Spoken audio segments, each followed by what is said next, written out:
Bonjour, cette semaine, on répond à la question de comment on évalue le risque mouche sur un verger. Alors l'évaluation du risque mouche devrait se faire chaque semaine chez tous les producteurs. Et je vous propose ici une méthode en 4 points avec 4 indicateurs qui sont faciles à utiliser. Alors premier indicateur, c'est la sensibilité de votre verger. C'est facile si vous avez des olives avec des variétés à gros calibre, Luc, Picholine, Bouteillant. Là, vous êtes sur un verger avec une sensibilité élevée. Si vous êtes avec des olives à plus petit calibre, Aglando, Caillon, Olivière, vous êtes avec une sensibilité qui est moindre. Si vous avez de l'eau à proximité ou de l'irrigation, votre sensibilité est élevée. Si vous n'avez pas d'eau et que vous êtes en coteau sec, votre sensibilité est plus faible.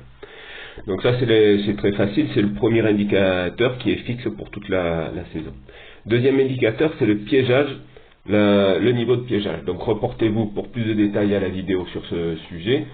Vous devez avoir un graphique qui est tenu à jour chaque semaine ou 2 fois par semaine avec le piégeage. Vous voyez sur cet exemple-là.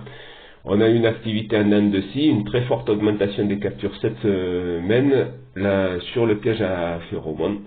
Donc sur l'indicateur du piégeage de mouche, on est cette semaine avec un risque qui devient fort à très fort à cause de cette augmentation-là. Troisième indicateur, la prévision météo.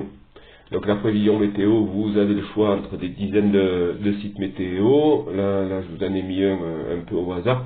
Là, ce qui compte pour nous, c'est les températures maximales journalières. Chaque fois que ces températures dépassent les 33 degrés, il y a une bonne mortalité des œufs et des larves. Donc dans cet exemple, on voit que sur une semaine, les températures maxi sont supérieures à 33 degrés, les prévisions en tout cas. Là, elles créent des conditions qui sont très défavorables aux mouches, donc un risque qui est faible à très faible pour ce qui nous concerne. Évidemment, si à l'automne on a des conditions comme sur cet exemple-là, avec des températures maximales qui sont à 27 degrés, des températures minimales qui sont supérieures à 15 degrés, on a les conditions idéales pour le développement des mouches. Le risque pour nos olives est maximum pour ce paramètre-là. Et dernier point, le niveau des dégâts, c'est pareil, reportez-vous à la vidéo sur le suivi, évaluation des dégâts de mouches. Chaque fois que vous avez un niveau de dégâts qui est inférieur à 4-5%, vous pouvez considérer que le risque du point de vue de cet indicateur est faible. Et chaque fois qu'il va dépasser les 5-10%, le risque est fort à très fort. Une fois qu'on a nos 4 éléments, on peut leur attribuer une valeur. J'ai mis des couleurs là, du vert au rouge.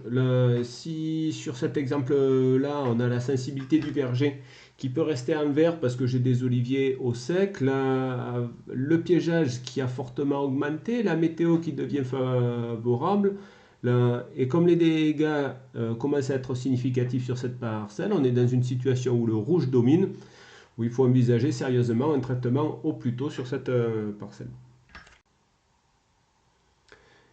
Et vous voyez qu'avec une approche de ce type et seulement 4 indicateurs, on arrive à avoir une idée assez précise du niveau de risque sur notre verger.